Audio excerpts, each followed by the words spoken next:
আমি যেখানে জবটা করতাম ওইখানে আমি অলমোস্ট 30+ হচ্ছে আমার একটা স্যালারি ছিল। তো এই জবটা হঠাৎ করে কুইট করা আসলে খুবই চ্যালেঞ্জিং। একটা রিজিউমের মধ্যেও অনেক কিছু থাকে। এটিএস ফ্রেন্ডলি হইতে হয়। একটা এইচআর আপনার সিভিটা ভালো মতো রিড করবে কিনা ওইরকম একটা সিভি ফরম্যাট আপনাকে তৈরি করতে হয়। এই জিনিসগুলোর নলেজ তখন আমার মধ্যে ছিল না। তোমার যারা জুনিয়র আছে বয়সের দিক থেকে তারা তোমার সিনিয়র হয়ে গেছে, এই জায়গাটা কি তুমি ফেস করছো? আমরা ওই ভার্সিটির কোর্স ফ্লোতেই থাকি। নিজের যে একটা স্পেসিফিক কোনো স্কিল সেট তৈরি করে নেওয়া এটা অনেকেই করে না। এআই এর এই টাইমটাতে আসলে কিভাবে নিজের লার্নিংটাকে ম্যানেজ করো? এআই কখনোই মানুষকে রিপ্লেস করবে না। একটা কয়েনে যেরকম দুই পাশ থাকে, এপিট ওপিট, সো লাইফেও সাকসেস এবং ফেলিয়ার এপিট ওপিট আকারেই আসে। যখন টসটা করা হয় যদি সাকসেসটা পড়ে তাহলে সাকসেস থাকবে, পরবর্তী টসে হয়তো বা ফেলিয়ার আসতেও পারে।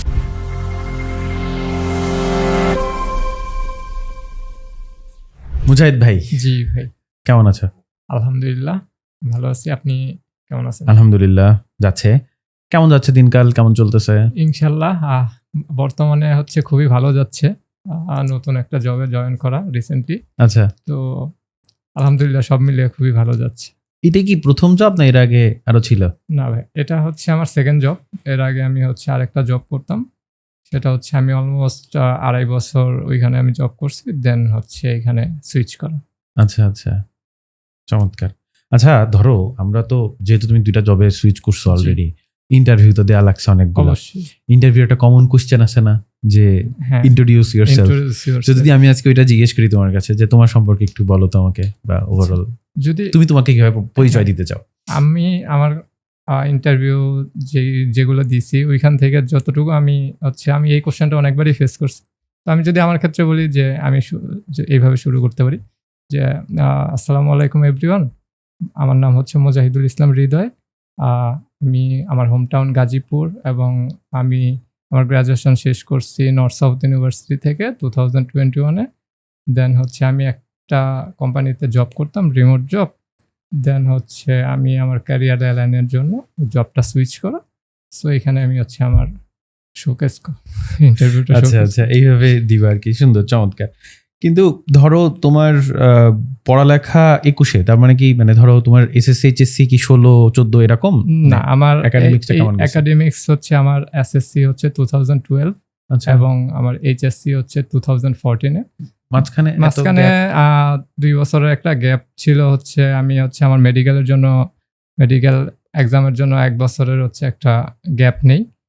ফার্স্ট টাইম যখন না হয় তখন সেকেন্ড টাইম আমি হচ্ছে মেডিকেলের জন্য ট্রাই করি, তো তখনও হয় না। আচ্ছা, দেন আমার হচ্ছে মেডিকেলের ইচ্ছাটাই চলে যায়। দেন হচ্ছে আমি নর্থ সাউথ ইউনিভার্সিটিতে অ্যাডমিশন নেই কম্পিউটার সায়েন্স ইঞ্জিনিয়ারিং এ। দেন হচ্ছে ওইখান থেকে আমার গ্রাজুয়েশন কমপ্লিট করা। আচ্ছা আচ্ছা। এনএসইউতে কেন, মানে সিএসসি? আমার ফার্স্ট প্রায়োরিটি ছিল আহসানুল্লাহতে।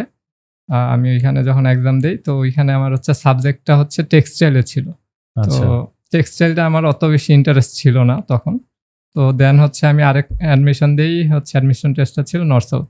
তো ফার্স্ট ইমপ্রেশনটা আমার নর্থ সাউথ ইউনিভার্সিটি যখন অ্যাডমিশন দিতে যাই এটা খুবই ভালো ছিল, যে পরিবেশ থেকে শুরু করে আর মোটামুটি সবার কাছ থেকে যতটুকু শুনছি যে নর্থ সাউথ ইউনিভার্সিটি পড়াশোনাও ভালো।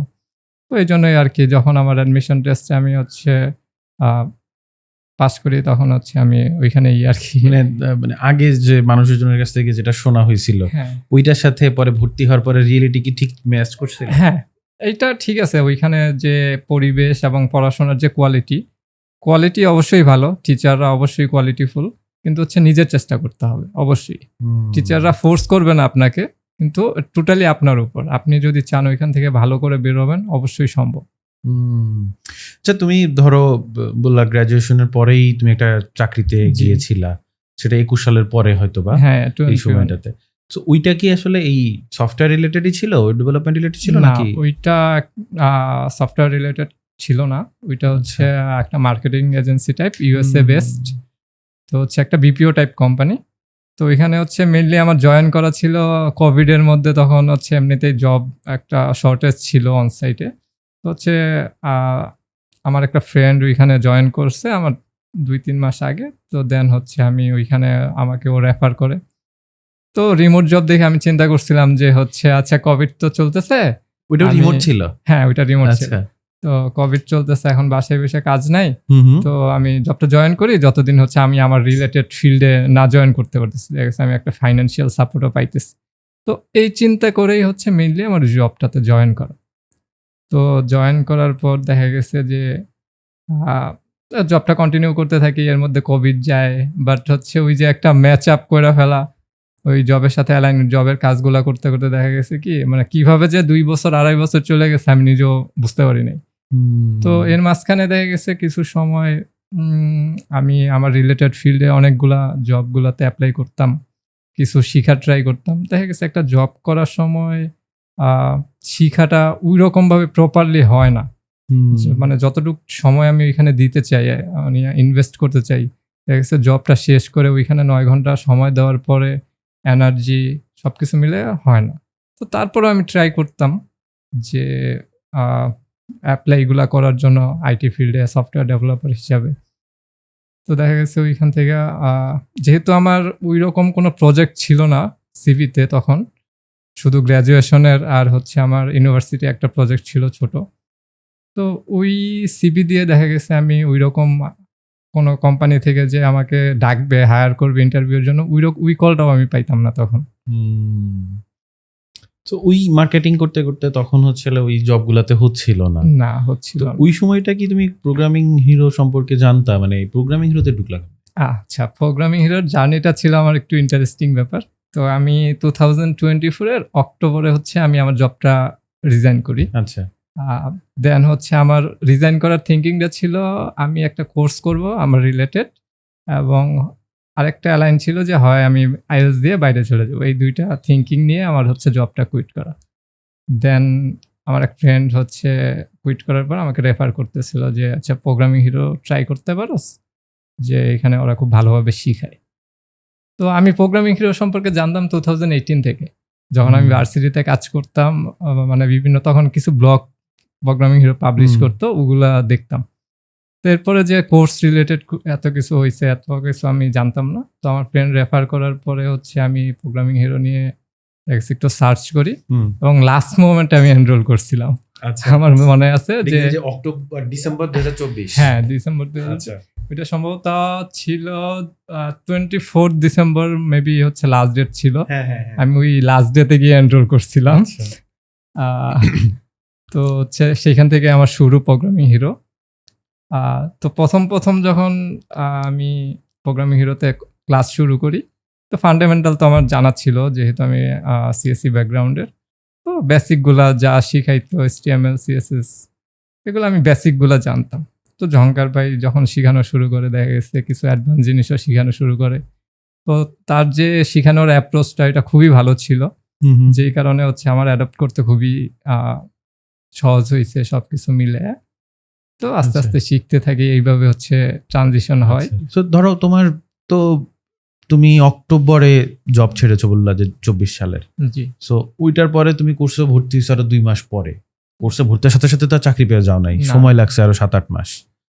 সো ওই যে অক্টোবর থেকে এখন এতদিন সময় হয়ে গেল, এর ভেতরে তো আসলে লাইফটা অনেক চ্যালেঞ্জিং হওয়ার কথা, বা সাপোজ চাকরি ছাড়া কি খুব সহজ ছিল? না ভাই, আসলে একটা জব, আমি যেখানে জবটা করতাম ওইখানে আমি অলমোস্ট 30+ হচ্ছে আমার একটা স্যালারি ছিল। তো এই জবটা হঠাৎ করে কুইট করা আসলে খুবই চ্যালেঞ্জিং। যেহেতু হচ্ছে আমার মাঝখানে হচ্ছে ওই চাকরি থেকে এই চাকরি পর্যন্ত হচ্ছে মিনিমাম হচ্ছে 7-8 মাসের একটা গ্যাপ। তো এখানে ফিনান্সিয়াল অনেক ব্যাপার আছে। মানে এই সময় এসে ফিনান্সিয়াল একটা সাপোর্ট যেটা হচ্ছে অবশ্যই দরকার। তো এই সাপোর্টটা হচ্ছে মেইনলি আমি আমার ফ্যামিলি থেকে পাইছি। আর সেকেন্ড হচ্ছে আমার নিজের অল্প কিছু সেভিং ছিল, ওইটা দিয়েই হচ্ছে আমার এই সাপোর্টটা দেওয়া। তো টোটালি দেখা গেছে যে প্রেশার ছিল, অবশ্যই প্রেশার ছিল, মেন্টালি একটা প্রেশার ছিল যে কবে আমি জবে জয়েন করব। ফ্যামিলি থেকেও একটা ছিল যে তোমার কোর্স কবে শেষ হবে, কবে তুমি জয়েন করবা, এরকম একটা প্রেশার ছিল। কিন্তু এই টোটাল টাইমটা যে প্রেশারের টাইমটা যে কিভাবে পার করলা, কিভাবে ধরো এত তো সহজ না। ধরো তুমি আমাকে 1 মিনিট 2 মিনিটে বলে দিলা, কিন্তু ধরো মানে ওই টাইমের পর থেকে ফ্যামিলি কি আসলে প্রত্যেক সময় খুব সাপোর্টিভ ছিল, বা মানে পারিপার্শ্বিক অবস্থা এবং নিজেরও তো মেন্টাল একটা অবস্থার ব্যাপার থাকে। হ্যাঁ, কোর্স চলতে চলতে অনেক সময় ফ্রাস্ট্রেশন চলে আসে frustration যে চলে আসে। কি হচ্ছে না হচ্ছে। সো এই টাইমটা নিজেকে ম্যানেজ করতে কিভাবে এবং সবকিছুর থেকে ফ্যামিলির সাথে? ভাইয়া আমি হচ্ছে ম্যানেজ করতাম বলতে ওই সময়টাতে আমার দেখা গেছে সবার সাথে কমিউনিকেশনটা অনেক কম কমাই হইতো। দিছিল, আচ্ছা। ঠিক আছে? আমি সবার সাথে দেখা গেছে খুব কম বাইরে থাকতাম। লাস্ট মানে মেইনলি হচ্ছে লাস্ট ৪ মাস যেটা গেছে দেখা গেছে আমি হচ্ছে সারারাত কাজ করতাম। দুপুর পর্যন্ত ঘুমাইতাম। উইঠা উম দুপুরের পর দেখা গেছে ফ্রেশ-ট্রেশ হয়ে গোসল করে খাওয়া-দাওয়া করে বিকালে আবার কাজ নিয়ে বসতাম। তারপরে হয়তো ১-২ ঘন্টা ব্রেক নিয়ে আবার রাতে আবার কাজ করতাম সারারাত। এরকমভাবে বাইরে আমার টাইরে যাওয়া, না কারোর বাইরে সাথে কথাবার্তা ঐরকম বলা। দেখা গেছে খুবই কম হইতো আমার। ঠিক আছে? হুম। তো লাস্ট ৪ মাস আমার এইভাবে যাইতো। এটা কি তুমি ঢাকায় ছিলা তখন না তখন আমি আমার হোম টাউনে ছিলাম গাজীপুরে। এই যে তুমি যখন শুরু করলা এবং শুরু করার পরে কোর্স তো পরিপূর্ণভাবে শেষ করা হয়েছিল, তাই না? এর পরপরই কি চাকরি পেয়ে গেছিলা নাকি তুমি সিআইসি তে গেছিলা কিনা? আমি ভাইয়া হচ্ছে ইজেপিতে একটা চান্স পাই। আচ্ছা, আর্লি জব প্লেসমেন্ট যেই আচ্ছা। ক্রাইটেরিয়াটা ছিল আপনাদের। তো এখানেও একটা ইন্টারেস্টিং কাহিনী আছে। হ্যাঁ, হ্যাঁ। যেটা হচ্ছে আমি যখন রোজা শুরু হয় আ তখন হচ্ছে আমি মানে কিছু ফ্যামিলিগত প্রবলেমের কারণে দেখা গেছে ১ মাসের মতো একটু পিছায়া পড়ি কোর্স থেকে। হুম। এরকম একটা ট্রানজিশন আমার যায়। তো ঈদের পর দেখা গেছে আমি আবার একদম ফুলি ইনভলভমেন্ট প্রোগ্রামিং হিরোতে দেওয়া যখন শুরু হয় কোর্সগুলা মানে সবগুলা মডিউল শেষ করা। যেহেতু মানে দেখা গেছে ৮-১০ টা মডিউল আমি পিছায়া পড়ছিলাম। তো এইখান থেকে হচ্ছে স্টার্ট করা আবার নতুন করে ওই মাঝখান থেকে। তো আমি হচ্ছে ৩ টা অ্যাসাইনমেন্ট হচ্ছে আমি পিছনে পড়ে গেছিলাম। তো আমার সবথেকে ভালো ছিল যে আমি এর আগে কোনো লাইভ ইউজ করি নাই। আমি ২ টা অ্যাসাইনমেন্ট লাইভ ইউজ করে সাবমিট করি। তো চিন্তা ছিল যে আরেকটা অ্যাসাইনমেন্ট কি করব? লাইভ ইউজ করব নাকি লাস্ট অ্যাসাইনমেন্টের জন্য হচ্ছে লাইভটা রাখা উচিত? তো এমন টাইমে আপনাদের একটা সবথেকে ভালো হচ্ছে একটা আসে কোরবানির সময় দেখা গেছে ১৮ দিনের একটা অ্যাসাইনমেন্টের টাইম পিরিয়ড দেওয়া হইছিল। হ্যাঁ, হ্যাঁ। যে ঈদের সময় ১৮ দিনের একটা লম্বা। তো ওই সময়টা আমি পুরোপুরি ইউটিলাইজ করি। যেখানে হচ্ছে আমি যেই অ্যাসাইনমেন্ট গুলাতে পিছনে ছিলাম, যেই মডিউল গুলাতে আমি পিছনে ছিলাম, ওই সবগুলো আমি ওইখানে কভার আপ করছি। দেন হচ্ছে আমি আপনাদের ইজেপি ক্রাইটেরিয়াতে চান্সটা পাওয়া হয় আমার। আচ্ছা, ঠিক আছে? আমার লাস্ট ৪ টা অ্যাসাইনমেন্টেই ফুল মার্ক ছিল। আচ্ছা, আচ্ছা। তো এই কারণে আমি ইজেপিতে চান্সটা পাই। তখন থেকে দেখা গেছে আমার মধ্যে একটা মোটিভেশন কাজ করা, আরো ভালো কাজ করা শুরু হয়। ইজেপির পরেই মোটামুটি চাকরিতে যাওয়ার হ্যাঁ, চেষ্টা করা শুরু হয়। শুরু হয়। এর আগে কি নিজে ট্রাই করা হয়েছিল নাকি না আমি আগে কোর্স শেষ করব না, তারপরে এরকম? এর আগে ছিল? আমি ট্রাই করি নাই। কারণ এর আগে দেখা গেছে যে একটা জবে শুধু আপনি সিভি সাবমিট করে দিছেন, আপনাকে জবে ডাকছে। এরকম হয় না নরমালি। কারণ আমার এখানে দেখা গেছে আমার নিজের যেহেতু কোনো পোর্টফোলিও ছিল না তখন দেখা গেছে একটা রিজিউমির মধ্যেও অনেক কিছু থাকে। এটিএস ফ্রেন্ডলি হইতে হয়। একটা এইচআর আপনার সিভিটা ভালোমতো রিড করবে কিনা ওইরকম একটা সিভি ফরম্যাট আপনাকে তৈরি করতে হয়। তো এই জিনিসগুলোর নলেজ তখন আমার মধ্যে ছিল না মেইনলি। হুম। তো যখন আমি ইজেপিতে চান্স পাই, তো তারা যখন গাইডলাইনগুলো আমাকে দেওয়া শুরু করে যে আপনি আপনার পোর্টফোলিও রেডি করবেন কিভাবে, আপনার রিজুমিটা আপনি কিভাবে রেডি করতেছেন, দেন হচ্ছে আপনার লিঙ্কডইন খুবই ইম্পর্টেন্ট। হুম। আপনার জবের ক্ষেত্রে আপনি লিঙ্কডইনটা আপনি ঠিকমতো শোকেস করতেছেন কিনা আপনার ওয়ার্কগুলো। তো এই গাইডলাইনগুলো পাওয়ার পর দেখা যায় আমি আস্তে, আস্তে সবগুলা ফলো করতে থাকি। দেন হচ্ছে আমি আমার লিঙ্কডইন আ সবকিছু রেডি করলাম। সুন্দর একটা রিজুমি তৈরি করলাম। একটা ভালো পোর্টফোলিও তৈরি করলাম। দেন হচ্ছে আমি আমার এপ্লাই গুলা শুরু করি। যে এখন আমি রেডি, আমি জব মার্কেটের জন্য রেডি। এখন আমি আমার এপ্লাই গুলো করতে পারতেছি। কতগুলো এপ্লাই করছিলা? আহ আমি টোটাল আমার যতটুকু মনে পড়ে 40 to 50 এর মতো আমি এপ্লাই করছিলাম 40-50 ১ মাসের মধ্যে। আচ্ছা। আ তো এইখান থেকে আস্তে, আস্তে আমি হচ্ছে ডাক পাইছিলা মোটামুটি? হ্যাঁ ভাই। তো ফ্রাস্ট্রেশনটা যখন ছিল, যখন দেখা গেছে ৮-১০ দিন হয়ে গেছে আমি এপ্লাই শুরু করছি, কোথাও থেকে কোনো মেইলের রিপ্লাই নেই। তো তখন থেকে একটু ফ্রাস্ট্রেশন কাজ করতেছিল যে এপ্লাই তো করতেছি, ডাকতেছে না। হুম। আমার মেন্টরকেও বলতাম মাঝে, মাঝে যে আপু এপ্লাই তো করতেছি, ডাকতেছে না।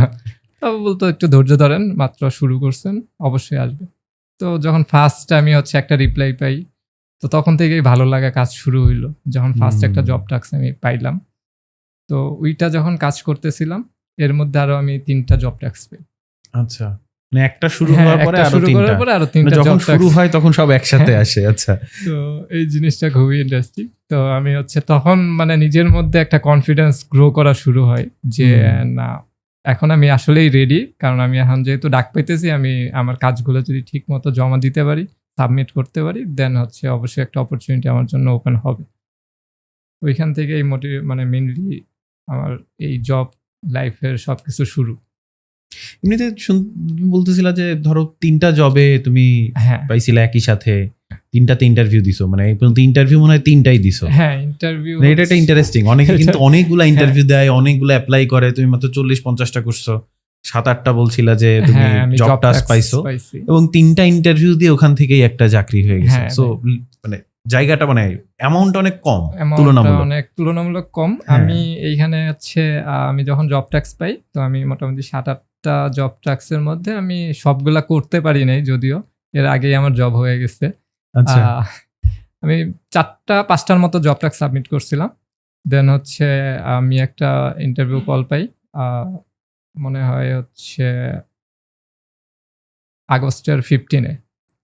তো আমি অনসাইট ইন্টারভিউটা দিই। তো দেওয়ার পরে নেক্সট ডেতেই ওরা আমাকে কনফার্ম করে যে আপনি জয়েন করতে পারেন। তো এখানে মোটামুটি পরিবেশ ছিল অ্যাভারেজ, যেহেতু হয়তো নতুন একটা কোম্পানি ছিল। তো আমার কাছে অ্যাভারেজ মনে হইছে যে আমার ঐরকম এত মানে যে আছে না যে ভাইয়া যে দেখেই পছন্দ হয়ে গেছে, ফার্স্ট ইমপ্রেশনটা অনেক ভালো, ঐরকম ছিল না যদিও।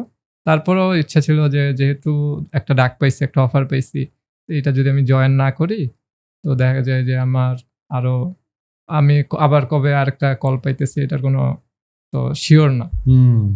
তো এইজন্য ওইখানে আমি ওনাদের কাছ থেকে একটু সময় নেই যে আমাকে একটু টাইম দেন, আমি জয়েন করব। তো এর মধ্যেই আরেকটা অনলাইন ইন্টারভিউ আমি দিই। তো ওইখানে আনফরচুনেটলি আমার হয় না। তো আচ্ছা, ওইটা অনলাইনে ছিল। তো এরপরে আরেকটা যেটা ইন্টারভিউ দিই, সেটা লেমন হাইবে, যেখানে এখন আমি জব করতেছি রিসেন্টলি। আচ্ছা, এখানে যখন আমি ইন্টারভিউ দিতে যাই, ওনাদের অ্যাপ্রোচটা খুবই ভালো ছিল। তো ওইখানের ফার্স্ট ইমপ্রেশনটা আমার খুবই ভালো ছিল যে আমি এরকম মেন্টালিটি নিয়ে গেছি যে এখানে যদি আমার হয় আমি এখানেই জয়েন করব। আচ্ছা, তো এরকম একটা মেন্টালিটি আমার মধ্যে ছিল ওনাদের যখন আমি ইন্টারভিউটা দিই। তো আলহামদুলিল্লাহ ওইখানে আমার ইন্টারভিউ, ওনাদের জব ট্যাক্স যেটা আমি সাবমিট করছিলাম ওইটা ওনাদের ভালো ছিল। দেন ওনারা আরো 1 ঘন্টার একটা টেকনিক্যাল ইন্টারভিউ নিচ্ছে ওইখানে যাওয়ার পরে। দেন আরো 1 ঘন্টা আমাদের মানে ইন পার্সন একটা ইন্টারভিউ ছিল। এই প্রসেসটা ছিল এরকম। তো ওইখানে আলহামদুলিল্লাহ আমার ইন্টারভিউটা খুবই ভালো হইছে। আমার কাছে মনে হইছে যেটা যে আমি ইন্টারভিউ শেষ করার পরেই আমার মনে হইছে যে আলহামদুলিল্লাহ আমার মনে হয় ডাক আসবে। এমনিতে ধরো মানে তুলনামূলক তো অল্প হয়েছে, বাট স্টিল এগুলাও অনেক নাম্বারে। সো এর ভেতরে তোমার এখন পর্যন্ত যতটুকু শুনলাম, এর ভেতরে তুমি যদি তোমার ফেল গুলাকে একটু অ্যানালাইসিস করো, তোমার জীবনে ফেল কি কি হয়েছে তোমার কাছে মনে হয়? ফেইলার্স বলতে ফেইলার্স অবশ্যই আছে, কারণ ফেইলার্স না থাকলে আমি হয়তো আজকে এই জায়গায় আসতে পারতাম না। কারণ আমি যখন আমার গ্রাজুয়েশন শেষ করি তখন আমি অনেক ট্রাই করতাম যে আমি সফটওয়্যার ফিল্ডে আমার যাওয়ার জন্য। তো তখন স্কিলটা একটা ফেইলার্স ছিল আমার, যে এইখানে আমি অনেক ল্যাকিংস ছিল। ফেলিয়ার, হ্যাঁ, আচ্ছা, এখানে আমার অনেক ল্যাকিংস ছিল যে আমি একটা ইন্ডাস্ট্রি লেভেলের কাজ বা একটা ফ্রেশার হিসেবে দেখা গেছে অ্যাডভান্স লেভেলের কাজ বা নিজের যে স্কিলগুলো দরকার ছিল মেইনলি। কারণ আমরা যখন ভার্সিটিতে একটা কোর্স করি, দেখা যায় যে আমি একটা প্রোগ্রামিং ল্যাঙ্গুয়েজ শিখতেছি, দেখা যাচ্ছে 4 মাসের একটা কোর্স থাকে। তো আমি যেটা ফিল করছি যে আপনি যখন আসলে ওই ল্যাঙ্গুয়েজটা বোঝা শুরু করেন, ততদিন আপনার কোর্সটা শেষ। কারণ একটা ল্যাঙ্গুয়েজ কখনোই 4 মাসে সম্ভব না এটা পুরোপুরি শিখা। ওই ল্যাঙ্গুয়েজটা যখন আপনি ইনডেপথ মাত্র বোঝা শুরু করতেছেন, ততদিন আপনার 4 মাস সবার হয়ে যাবে। তো ভার্সিটিও এইভাবে আপনার কোর্সগুলো কন্টিনিউ করে। তো 4 মাসের পর যদি কেউ নিজে না এফোর্ট দেয় ওইটার পিছনে, দেখা গেছে ওই ল্যাঙ্গুয়েজটা তার পুরোপুরি শিখা হয় না। তো এটা একটা ব্যারিয়ার, ঠিক আছে? এইখানে আমাদের ল্যাকিংস যেটা আমরা ওই ভার্সিটির কোর্স ফ্লোতেই থাকি। নিজের যে একটা স্পেসিফিক কোনো স্কিল সেট যে নিজের তৈরি করে নেওয়া, এটা অনেকেই করে না। এটা আমার মধ্যে ছিল। যেটা আমি হচ্ছে প্রোগ্রামিং হিরোর মাধ্যমে এই কোর্সটার মাধ্যমে ওভারকাম করছি। আর এই ফেইলিয়ার্সগুলোর জন্য দেখা গেছে আমার লাইফ থেকে দেখা গেছে আমি যেখানে আমার ক্যারিয়ারটা ডেভেলপার হিসেবে আরো ৩ বছর ৪ বছর আগে শুরু করতে পারতাম, ওইখানে দেখা গেছে আমি আরো ৩ বছর পরে শুরু করতেছি এখন। আচ্ছা, এখানে আমার একটা জিনিস মাথায় আসলো। ধরো তুমি তো মোটামুটি মাঝখানে একটা গ্যাপের কথা বললা জি। বেশ আগে। মোটামুটি এখন যাদের সাথে কাজ করতেছো, যেখানে জয়েন করছো বা অন্যান্য জায়গায় গেছো, অনেক জায়গায় এরকম তো হচ্ছে যে তোমার যারা জুনিয়র আছে হ্যাঁ, বয়সের দিক থেকে হ্যাঁ, তারা তোমার সিনিয়র হয়ে গেছে। হ্যাঁ, আবার ধরো অনেক ক্ষেত্রে আবার এরকমও হয় যে একটু এইজ হয়ে গেলে অনেকে আবার নিতে চায় না অনেক নিতে চায় না। কোম্পানিগুলোতে। সো এই জায়গাটা কি তুমি ফেস করছো? আর যদি করে থাকো কিভাবে ম্যানেজ করো কেন? হ্যাঁ ভাইয়া, এই ফার্স্ট আপনার যে কোশ্চেনটা ছিল যে হ্যাঁ, আমার যারা জুনিয়র আছে তারা হচ্ছে আমার থেকে ভালো পজিশনে এখন। যে এইটা ভাইয়া নিজের কাছে অনেক সময় দেখা গেছে ছোট মনে হয় নিজেকে যে আমার জুনিয়র আমার থেকে এখন সিনিয়র পোস্টে আছে, তো নিজের কাছে খারাপ লাগা স্বাভাবিক, এটা সবার ক্ষেত্রেই স্বাভাবিক। বাট আমি জিনিসটা ওভারকাম করি হচ্ছে যে ভাইয়া মানে শুরু করার কোনো বয়স নেই। আপনি যে কোনো বয়স থেকে শুরু করতে পারেন। আপনি যদি চিন্তা করেন আপনার পাশের বাসার একজন ওই A+ পাইছে, আপনি কেন পান নাই? এজন্য আপনি কোনো কিছু করবেন না। আপনি লাইফে আগাবেন না। তাহলে আপনার পাশের বাসার সে তার মতো আগায় যাবে, আপনি পিছায় থাকবেন। তো আমার কাছে মনে হয় যে আমি হচ্ছে সে তার লাইফে তারটা করতেছে, আমি আমার লাইফ আমার মতো সেট করতেছি। সে আমার আগে চলে গেছে দেখা যে আমার লাইফটা পিছনে থাকবে এরকম না। দেখা গেছে আমি এমনও হইতে পারে আল্লাহ যদি চায় যে ২ বছর ৫ বছর পরে আমি তার থেকে ভালো পজিশনে যাইতে পারি। এ এই ব্যারিয়ারটা মানে হচ্ছে কেউ যদি হচ্ছে নিজের মধ্যে ধইর্য রাইখা কাজ করে, তার জন্য এটা আ তাকে আরো পিছনে নিয়ে যাবে। তো সবকিছু বাদ দিয়ে তার এটা চিন্তা করতে হবে যে হচ্ছে আমি আমার নিজের কাজটা করি। আমি আমার নিজের লাইফে নিজে আগাই। আরেকজন কি করতেছে এদিকে না তাকাই। এখান থেকে কি কখনো মনে হয় না যে না থাক এইটাতে আমি আর করব না, আমি একটু অন্যভাবে চিন্তা করি? অনেক সময় মানে এটা কি জন্য বলতেছি, অনেক সময় থাকে যে আমার থেকে তো ছোট মানুষ, আমাকে এই বিষয়ে এরকম এরকম বলতেছে, আমি এই ফিল্ডে তাহলে করবো না, আমি অন্য একটা ফিল্ডেই চলে যাই, ফিল্ডই চেঞ্জ করে ফেলি। আচ্ছা। এরকম কি কখনো মনে হয়? বা এর আগেও তো চাকরি করছো, এখানেও কি এটা মনে হইতো?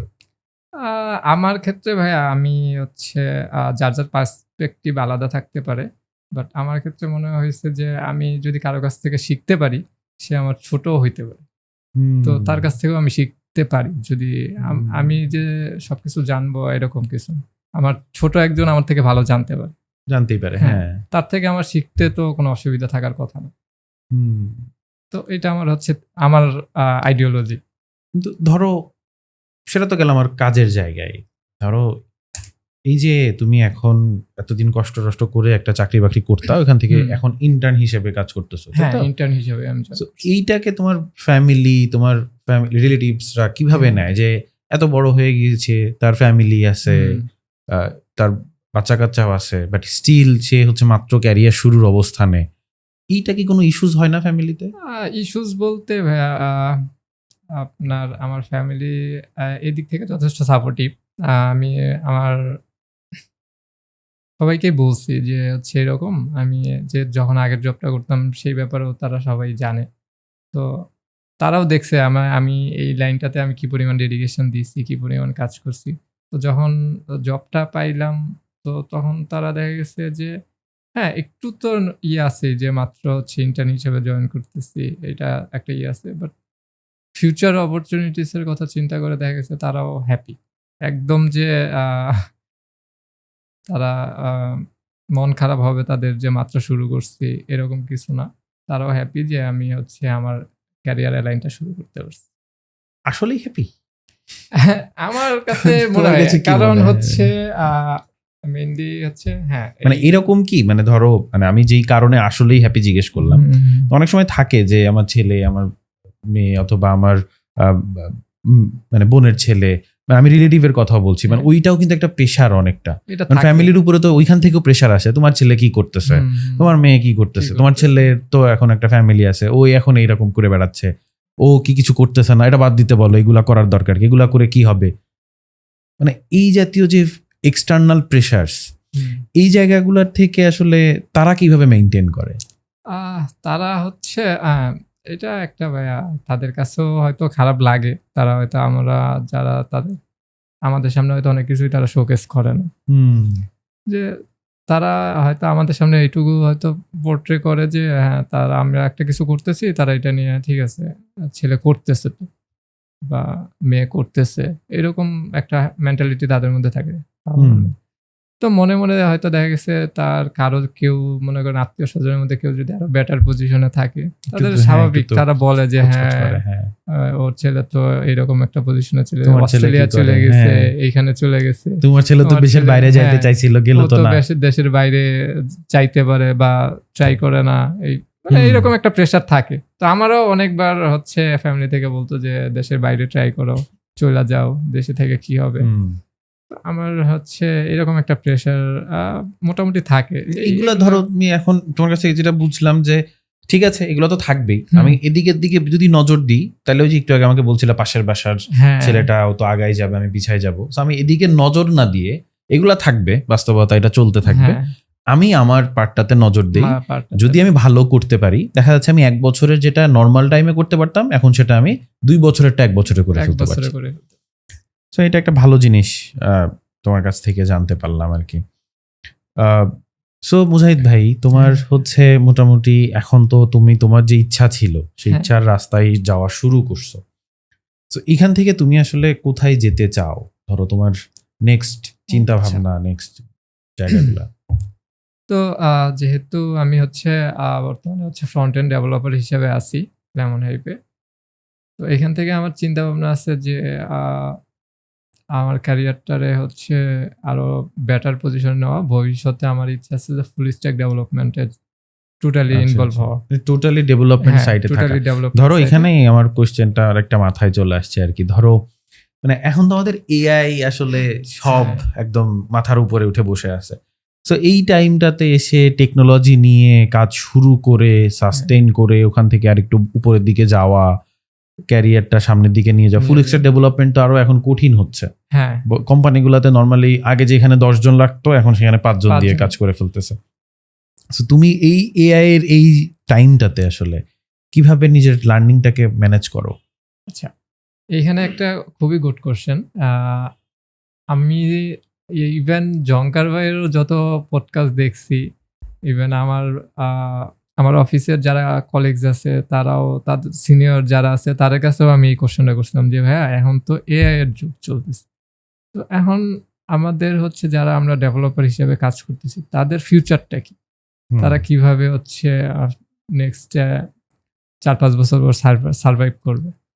তো এখানে জঙ্কার ভাই এবং তার কথা দুইটাই একদম সিমিলার ছিল যে এআই কখনোই মানুষকে রিপ্লেস করবে না। তুমি যখন একটা কাজ করবা, দেখবে এআই তোমাকে সাজেশন দিচ্ছে, ওইটা তুমি এক্স্যাক্টলি হুবহু ইমপ্লিমেন্ট করতে পারবা না।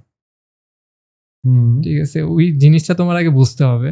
এআই যখন তোমাকে একটা কোড জেনারেট করে দিতেছে, তখন তুমি যদি কোডটা না বুঝো, সে ওই কোডটার আউটপুট কি আসতেছে, টু জেড কি কাজগুলো হচ্ছে, তখন তুমি কখনোই ওই কোডটা এক জায়গায় ইউজ করতে পারবা না। তো এই তোমাকে হেল্প করতেছে অ্যাসিস্ট্যান্ট হিসেবে, কখনোই তোমাকে রিপ্লেস করার জন্য এই ইউজ হবে না। তো তাদের থিঙ্কিং এটা। তো আমি যখন কাজ করতেছি, কাজ করার সময় যখন আমি এক্সপিরিয়েন্স করতেছি এআই ইউজ করতেছি, ইভেন এই সেম জিনিসটা আমিও ফেস করতেছি যে হ্যাঁ, এআই থেকে আমি হেল্প নিতে পারতেছি, কিন্তু এআই থেকে যখন আমি হুবহু একটা জিনিস কপি করতেছি, তখন জিনিসটা অ্যাপ্রুভ হয় না। আমি আমার সিনিয়রদের কাছ থেকে যখন নেই, তখন সিনিয়ররা ওই জিনিসটা, ওইখানে অনেক কিছু চেঞ্জেস থাকে। তো যখন সিনিয়ররা কিছু চেঞ্জেস দেয়, আমি যদি কোডটা না বুঝি ওই ক্ষেত্রে, তো আমি ওই চেঞ্জেসগুলো ইমপ্লিমেন্ট করা আমার পক্ষে পসিবল না। যখন আমি কোডটা টোটালি বুঝে কপি করতেছি, তখন যদি আমাকে ছোট্ট একটা চেঞ্জেস করতে বলে, তখন দেখা গেছে আমি ওই স্পেসিফিক জায়গাতে আমি চেঞ্জটা করতে পারি।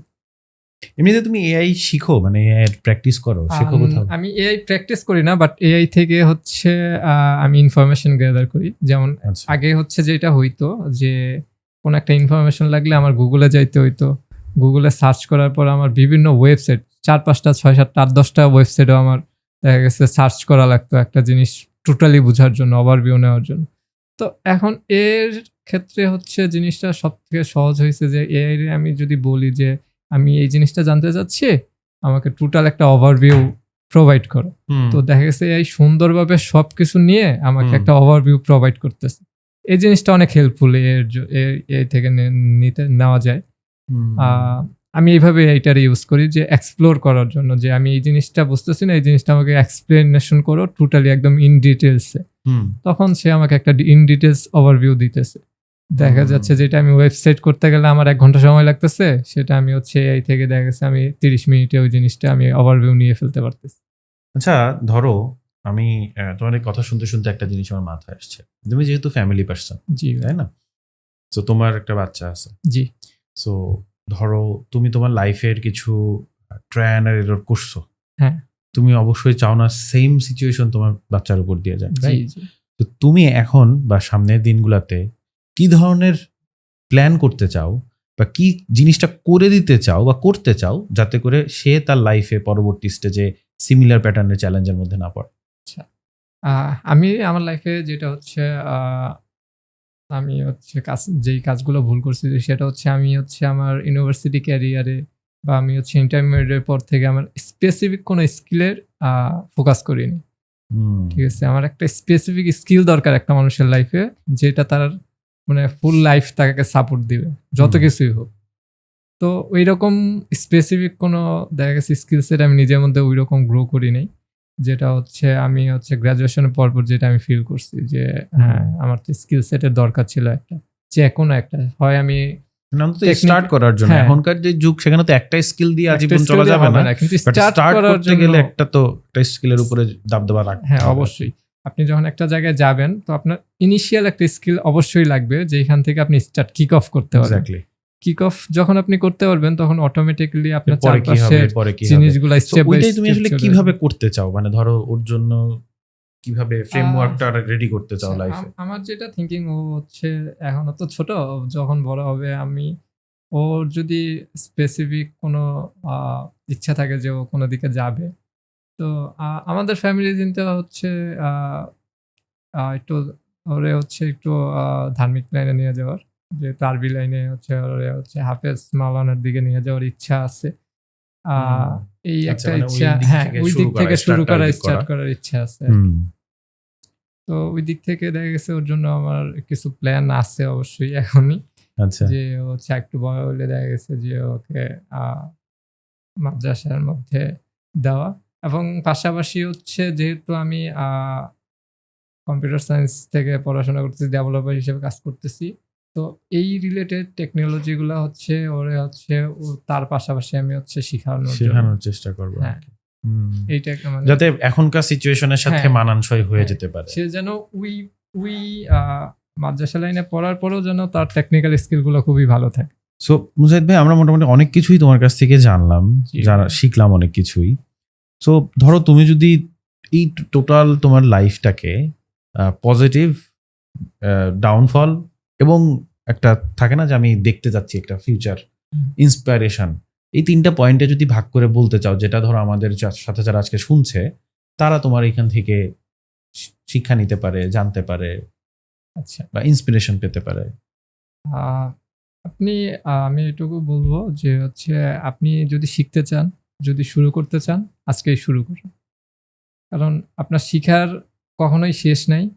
আপনি যেই পজিশনেই থাকুন, আপনি ওইখান থেকে শুরু করেন, আগামীতে আপনার জন্য ভালো কিছু আসবে। আপনি যতদিন হার্ডওয়ার্ক করবেন, আপনার জন্য ওই হার্ডওয়ার্কের হচ্ছে একটা রেজাল্ট আপনি পাবেন অবশ্যই।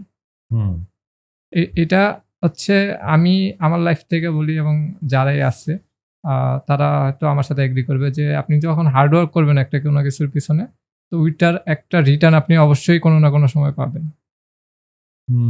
মানে লেগে থাকার হ্যাঁ, ব্যাপারটা লেগে থাকতে হবে। তুমি বলতে যাচ্ছ। সো আমরা মুজাহিদ ভাইয়ের কাছ থেকে শুনলাম আসলে লেগে থাকতে পারলেই সাফল্য আসবে।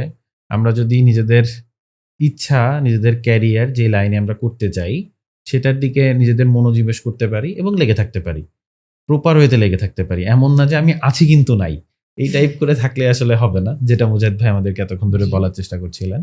সো আমরা লেগে থাকবো এবং সেখান থেকেই আমাদের পরবর্তী জীবনটা সামনের দিকে নিয়ে যাবো এবং সাকসেসফুল হব।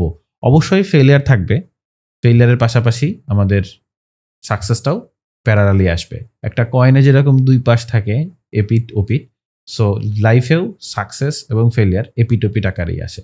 যখন টসটা করা হয়, যদি সাকসেসটা পড়ে তাহলে সাকসেস থাকবে, পরবর্তী টসে হয়তো বা ফেলিয়ার আসতেও পারে। ফ্রেশার্সদের জন্য যারা হচ্ছে বর্তমানে হচ্ছে রিসেন্টলি ভার্সিটিতে আছে বা হচ্ছে গ্রাজুয়েশন শেষ করার পর্যায়ে আছে, তাদের জন্য এইটুকুই বলবো যে আপনি বের হওয়ার আগে আপনার একটা স্কিল সেট তৈরি করেন। তাহলে হচ্ছে আপনার জন্য জব মার্কেটটা খুবই ইজি হবে। আর হচ্ছে অবশ্যই আপনার ক্যারিয়ারটা স্টার্ট করেন যেখান থেকে আপনি একটা লার্নিং এনভায়রনমেন্ট পাবেন, যেখানে আপনি শিখতে পারবেন। সেখান থেকে যখন আপনি একটা ক্যারিয়ার শুরু করবেন, আপনার ফিউচারটা অনেক ভালো হবে। ঠিক আছে, থ্যাংক ইউ সো মাচ মুজাহিদ ভাই, অনেক ভালো লাগলো।